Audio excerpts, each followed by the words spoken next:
سید الانبیاء محمد الرسول اللہ صلی اللہ تعالی علیہ وسلم کو حکم دیا جا رہا ہے کہ وذکر اسم ربک، ہے نبی صلی اللہ علیہ وسلم آپ اپنے رب کا نام لیجیے۔ اسم رب کیا ہے؟ خالی رب بھی نہیں فرمایا، اسم رب، جیسے کہتے ہیں آپ کا اسم شریف کیا ہے؟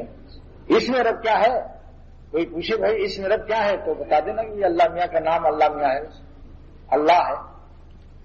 یہ ایسا نام ہے کہ دنیا میں کبھی کسی نے یہ نام نہیں رکھا، نہ مخلوق نے، نہ باطل خدائی کا دعویٰ کرنے والوں نے۔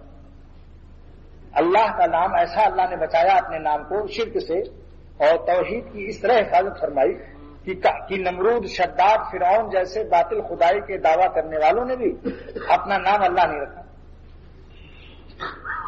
اور نہ کسی باطل خدا کے نام میں ہمارے آہ شامل۔ دیکھیے جب انسان کو، ایک بچے کو آپ جنگل میں ڈال دیں جس نے اپنے ماں باپ سے بھی کبھی آہ نہ سنا ہو، لیکن جنگل میں بھی جب اس کو بھوک لگے گی، کوئی غم آئے گا، پریشانی آئے گی، تو اس انسان کے بچے کے منہ سے آہ یہ بات نکل جائے گی۔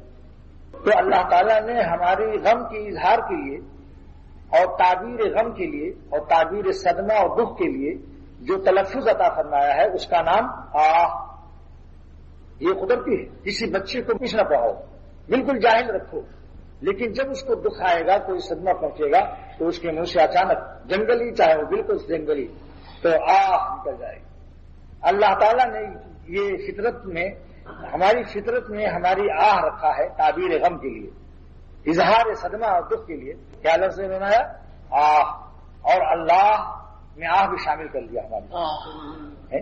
اللہ تعالیٰ کو نام لوگ کھینچ کر کے کہا اللہ، اور آہ اس میں ہے یا نہیں شامل؟ یہ بھی بہت بڑی دلیل ہے کہ ہمارا اللہ ہی اصلی اللہ ہے، جو خالق اور مالک ہے، جس نے ہماری آہ کو اپنے نام مبارک میں رکھا ہوا ہے۔ باطل خدا ہمارے کیسے خدا ہو سکتے ہیں جن کے ناموں میں ہماری آہ شامل نہیں ہے؟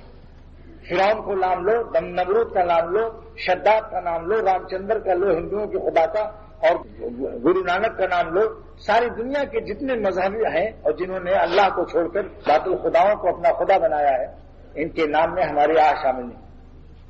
تو یہ دلیل ہے کہ اللہ تعالیٰ ہمارے اصلی اللہ ہیں، جنہوں نے ہماری آہ کو اپنے نام پاک کے مطابق اس سے آہ بنایا۔ جیسا ان کا نام تھا ویسے ہی ہمارا اظہار حاجت اور اظہار غم اور پریشانی میں وہ فطرت بنا دی، تخلیق، ایسی آواز نکل جاتی۔